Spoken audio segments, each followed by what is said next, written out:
어머니는 진통 끝에 힘들게 막내 동생을 낳았지만 막내 동생이 태어난 그날 돌아가셨습니다. 더군다나 집안 사정이 좋지 않아 아버지는 갓난 아이를 돌볼 여력이 되지 않는다고 판단하셨는지 생후 23일이 된 막내 동생을 입양 보냈습니다.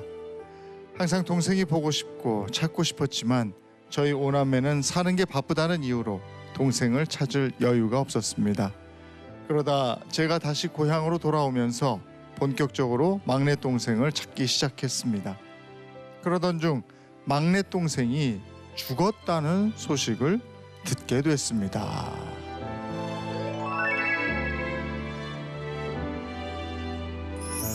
본인 소개 좀 부탁드리겠습니다. 예, 강원도 홍천에서 올라온 올해 60살 안도영입니다. 네, 반갑습니다. 근데 어머니가 여섯째를 낳다 돌아가셨어요. 네. 그때 기억이 나세요? 그때는 뭐 병원이 없다 보니까 전부 이제 집에서 자연분만 이렇게 할 때인데요. 예. 네. 어머니가 이제 동생을 낳고 바로 이렇게 그 하혈을 많이 하셔가지고 세상에. 바로 그냥 고통스러워서 막 이렇게 하시다가 안 되겠으니까 이제 그 가마니 옛날에는 가마니 이렇게 찢어가지고 들것을 만들어서 아이고. 들것에 이제 어머니를 모시고 강을 건너가는 걸 보고 저희는 이제 병원에 모시고 가니까 살아서 오시겠지 했는데 바로 한 2시간 정도밖에 안 됐던 것 같아요. 그때 막 들어오라고 이제 동네 분들이 나와서 빨리 들어오라고 그래서 들어가다 보니까 예. 벌써 집안에서 막 울고불고 막 하는데 이제 할머니도 막 우시고 네. 뭐 형님도 우시고 그래서 그때 이제 그게 바로 돌아가시게 됩니다. 지금도 그 모습이 생생하시군요. 지금 묘사하시는 거 보니까. 예, 생생합니다. 예. 그때 어머니가 그러면은- 막 고통스러워 하실 때 저희가 네. 유난히 또 엄마를 좋아했고 그랬던 예. 것 같아요. 이게 여동생하고 같이 엄마 그 힘들어 하는데도 옆에서 막 재롱 떨고 막 이렇게 엄마 붙들고 예. 막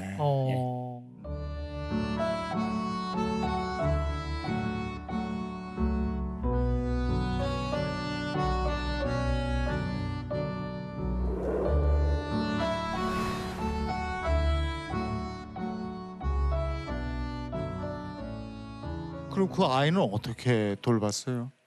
그 전에 가루 분유 예. 이게 덩어리 이렇게 깨서 이렇게 물에 타서 주는 거 그게 있었습니다. 그래서 그것도 이렇게 흔하질 않아서 아기가 배고프다고 막 울면 이제 저희가 번갈아서 손가락 이렇게 물려주면 예. 손가락 이렇게 빨면서 있는 동안에 또 우유 타가지고 그거 먹이고 아이고, 아이고. 예. 막 이랬던 기억이 납니다. 그렇게 같이 생활한 지 20여일 만에 예, 23일 정확하게 예. 23일. 막내 동생이 떠났다고요. 예. 집을 떠났다고요. 예. 예. 어느 날 이제 그렇게 지내는데 이웃집 아저씨가 이제 오셨어요. 예. 이렇게 오셨는데 마당에 이렇게 오시고 아버지가 그때 미리 저희한테 이제 이야기를 안 해주시고 갑작스레 이제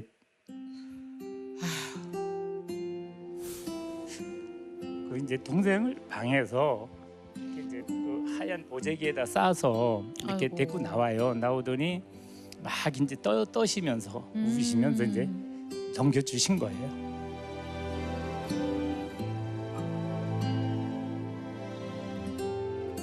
그때 그 막내 동생의 이름은 뭐였습니까? 이름이 없었죠. 그냥 태어난 이름도 짓지 못했어요. 네. 태어난 지 그냥 23일 만에 완전 예. 피덩이죠. 예. 그냥 20여일 동안 아가야 뭐 이렇게 네. 불렀어요. 예. 에이구, 그때 마음이 어떠셨습니까? 많이 힘들었죠. 갈 때 많이 울고.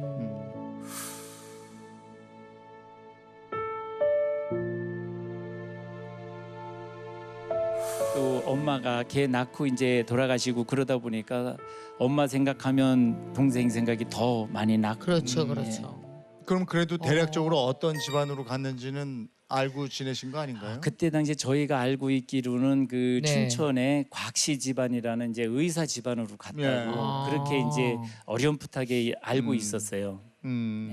우리가 누군가 가족 중에 사망을 했다면 상실 다음에 이제 애도하는 마음으로 살면 되는데 이런 경우에는 생이별이기 때문에 애도의 과정으로 넘어가지 못하는 그 극도의 상실감이 하루 세끼 밥 먹을 때마다 늘 빈자리가 있는 상태로 평생을 사는 그런 상실감이라고 볼 수 있죠. 김보경 씨도 동생들 있으시죠? 만약에 이렇게 어려운 시절에 동생들과 함께 뭐 돈 때문에 이렇게 헤어지고 이게 살지 못했다 그러면 대신인 어떨까요? 게 있어요. 그 위라는 그 자리가 형제 중에 좀 철이 일찍 들고 늘 그 동생에 대한 이렇게 모자람 같은 경우 나 때문에 잘못했던 네. 건가 막 이런 것들이 늘 갖고 있는데 아마 그런 것까지 더해지니까 더 항상 잊어버릴 네. 수가 없었을 것 같습니다. 맞아요. 그러다가 이제 귀농을 하시면서 본격적으로 막내 동생을 찾기 시작했다고요. 네, 제가 서울 생활을 한 10년 정도 하고요. 네. 그때까지도 뭐 형제들이 동생을 찾고 싶은 마음은 서로 정말 항시 이렇게 하고 있었는데 서로 이제 먹고 살기 힘들다 보니까 네. 시간을 이렇게 낼 수가 없었던 것 같아요. 그래서 제가 이제 귀농하면서 그때서부터 이제 본격적으로 찾기 시작을 했습니다.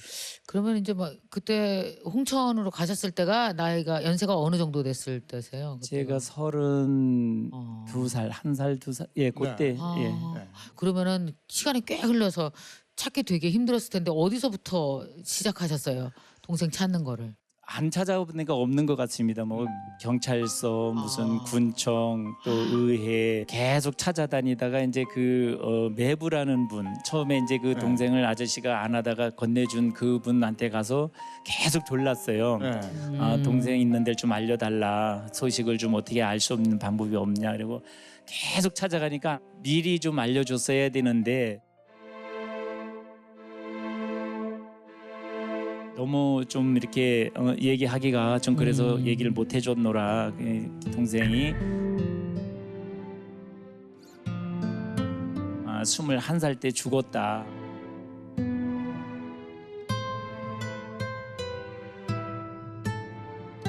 그 순간 그냥 앞이 캄캄하고 네. 많이 울었습니다. 그리고 그 아저씨한테 막 항의도 하고 왜 그런 집안으로 보내서 동생이 그렇게 됐냐. 막 이제 그때는 막 정신없이 막 굉장히 좀 반은 뭐 이렇게 좀 실정된 사람처럼 그렇게 예. 지냈던 것 같습니다. 근데 그건 아니었던 세상에. 거죠.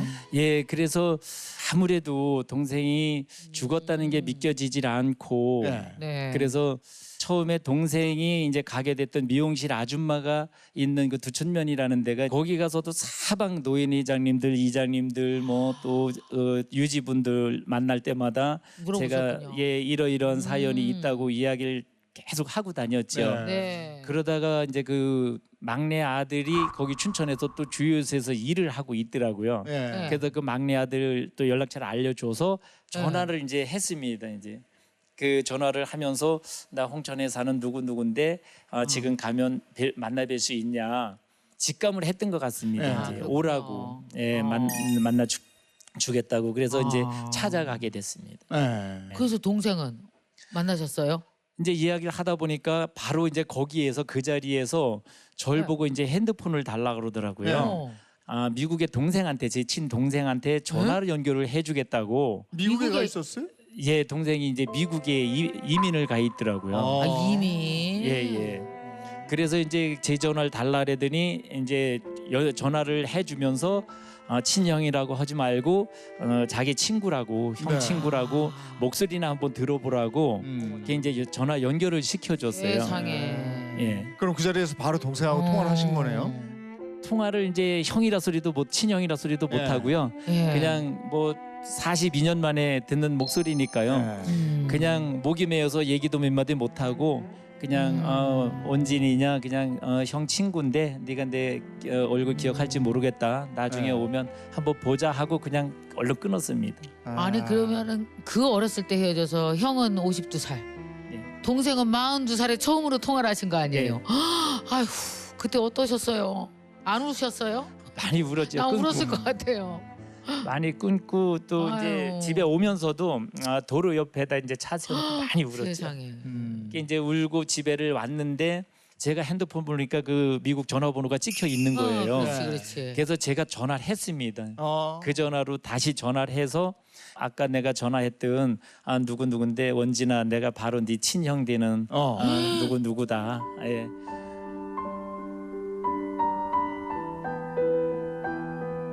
그래서 들어오게 되고 공항으로 나가셨어요?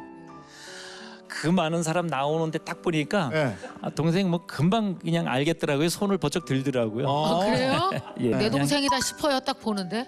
예, 그냥 그렇게 오랫동안 헤어져 있었는데도 그냥 아주 낯설지 않고요. 정말 그냥 그래서 피부친가 봅니다. 그럼 오셔서 어디로 가셨어요? 춘천, 홍천 어디로 이제 가셨어요? 거기서 만나가지고 일단 아버지 어머니한테 이제 그래도 인사를 해야 되니까요. 그쵸. 예. 춘천서 바로 이제 산소로다가 아. 가서 이제 절시켜 드리고 23일 만에 헤어진 동생인데 42년 만에 만났는데 딱 알아봤더니 대단하다. 얼마나 닮았는지 저희 영상 통화 준비되어 있습니다. 안녕하세요. 예, 안녕하세요. 네, 반갑습니다. 아, 예, 반갑습니다. 예, 안경을 쓰셔서 그렇지 뭐 그러니까. 코 밑으로 똑같으세요. 네, 아, 똑같이 생겼어. 똑같이 생겼어. 예. 저 원진 씨는 처음에 형 전화를 받았을 때 어떤 느낌이었습니까? 그 당시에는 그냥 정신이 없었어요. 그러다가 별말 없이 그냥 금방 끊었어요. 네. 끊고 네. 그리고 한 얼마 안 있어서 바로 또 이제 도영 형님이 전화를 하셨어요. 네. 이제 그때는 이제 전화를 해가지고 사실 뭐 내가 네 친형이다 네. 아이고. 그러시더라고요. 그래서 그때 이제 새벽 시간이었는데 너무 놀라셨겠어요. 그때는 놀란 거보다는 뭐지? 그런 장난인가? 생각이 들었죠. 본인은 본인이 입양됐다는 걸 전혀 모르는 상황이었고 그러면 그쵸. 이걸 확인해야 되는데 다른 형이나 누나한테 통화는 안 해보셨고요. 한 며칠을 혼자서 와이프한테도 말을 못하고 그렇죠. 혼자서 이제 끙끙 고민만 하다가 저 이 미국의 콜로라도에 큰 누님이 사세요. 네. 그래서 그 누님한테 누나 나 친동생 아니야 그랬더니 누님이 깜짝 놀라시면서 아니야 절대 아니야 그러면서 일단 끊어 그러더라고요. 그 이제 끊고 누나가 이제 한국에 이제 춘천 형님한테 또 그렇지. 통화를 전화했겠지. 했나 봐요. 네. 한 20분 정도 있다가 큰 누님이 다시 전화 와가지고 그때 이제 아. 막 이제 갑자기 우시면서 얘기를 하더라고요. 뭐 그랬다. 이제 그랬는데 저 일부러 말한 건 아니고 아버지가 저한테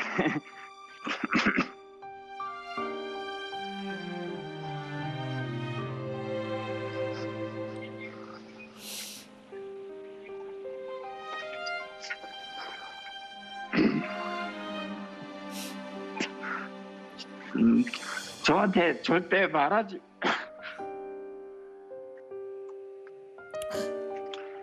저한테 절대 말하지 말라고 그렇게 말하셨다고. 죄송합니다.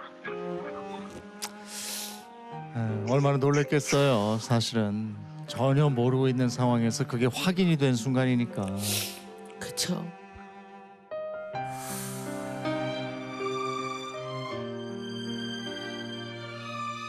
그리고 한국에 와서 그 친형제들을 만나 보니까 그 느낌은 어땠습니까?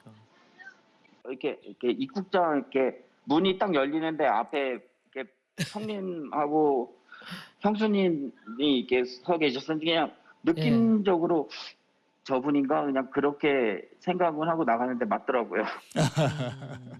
아 근데 저는 네. 왜 엄마가 돌아가셨잖아요. 출산 중에 이제 또.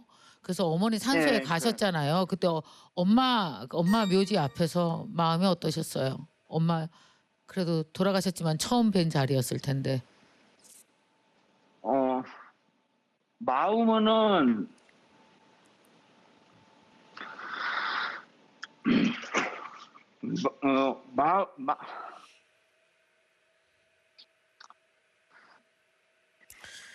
마음으로는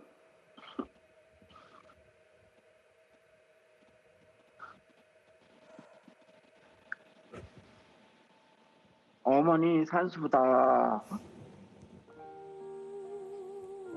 마음으로는 알겠는데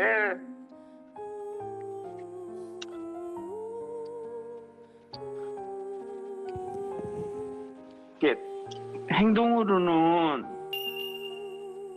이게 뭐가 이렇게 안 되더라고요.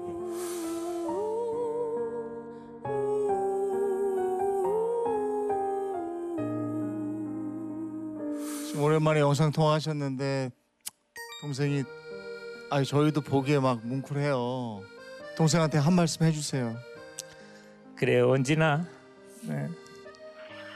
형들도 이렇게 표현 못하는 건 알지, 그지?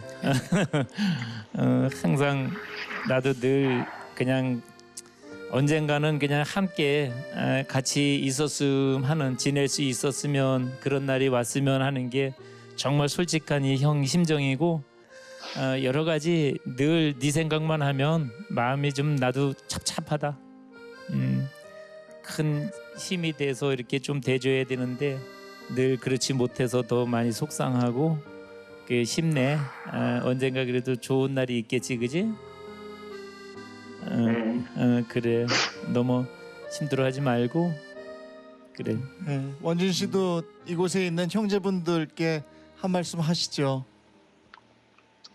항상 제 뭐 생일이고 무슨 날이고면 항상 형수님도 연락 주시고 와이프 생일 때도 연락 주시고 항상 그러시는데 제가 연락 못 드리고, 근데 마음은 그렇지가 않은데 제가 그런 표현을 잘 못해서 항상 그거는 미안하게 생각하고, 그런 점 좀 이해해 주세요. 죄송해요. 그런 부분. 괜찮아. 다 알고 네 맘 다 안다. 오늘 곽원진 씨 바쁘게 일하시는데 네. 영상 통화 연결돼서 저희 좋은데 오늘 통화 고맙습니다. 예, 고맙습니다. 네, 고맙습니다. 그래, 잘 있어라. 예. 아휴. 저도 잠시 독일에서 공부를 할 때 입양인들을 처음 만나게 되었어요. 근데 그 입양인들을 만나서 대화하면서 알게 된 게, 그 친구들은 가족들을 생각하면서 왜 나를 버렸을까 이걸 알고 싶어 했어요. 그래서 그 친구들 도우면서 원가족 찾는 일을 하면서 보낸 가족들을 만나게 되었어요. 근데 그때 알게 된 게, 보낸 가족들은 정말 살아도 살아있는 게 아니었다. 맨날 공항에 가서 울고 또 개를 업고 다니면서 제정신이 아닌 상태로 괴로워하신 부모님들도 계시고, 그래서 모든 원가족들은 찾기 위해서 평생 그 마음의 짐을 가지고 찾고자 하는 마음이 있으시더라고요. 그런데 형제가 이렇게 끝까지 애타게 찾은 케이스는 참 드문데 대단하신 것 같아요.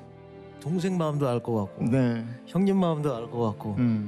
그렇지만 아직도 동생께서는 아직도 몸으로는 설명이 안 되는 것 같아요. 네. 마음은 다 있으면서. 그래서 그런 점이 더 안타까웠던 것 같습니다. 네. 지금 뭐 영상 통화를 통해서 두 분의 우애를 확인했습니다만은 사실 상봉 가족들 보면 네. 상봉 이후에 관계가 원만해지지 않은 그런 분들도 있어요. 네. 동생 같은 경우는 어떻게 보면 그 7남매 속에서 안전하게 성장했고, 또 미국에서 또 이제 또 이민 생활을 하고 있는데, 어느 날 갑자기 너에겐 또 다른 형제가 있다라고 하는 사실이 사실은 엄청난 충격이죠. 예. 예. 또 반가움도 있지만 또 이걸 어떻게 받아들여야 되는지, 그 입양되고 났을 때 자기가 입양아라는 그 사실, 자신을 낳은 부모가 있다는 그 사실을 받아들이는 것이 그의 평생의 거대한 숙제였던 네. 것 같습니다. 네. 예. 동생에게는 약간의 시간이 필요합니다. 그리고 그런 혼란스러움과 또 적응하기 위한 그 시간들을 배려해 주시고, 그리고 좀 더 기다려 줄 수만 있다면 정말 이것만으로도 기적이잖아요. 다시는 돈 때문에 헤어지는 일 없이 처음 만난 그때 그 설레임으로 늘 행복하시길 기원합니다. 오늘 나오셔서 고맙습니다. 예, 감사합니다.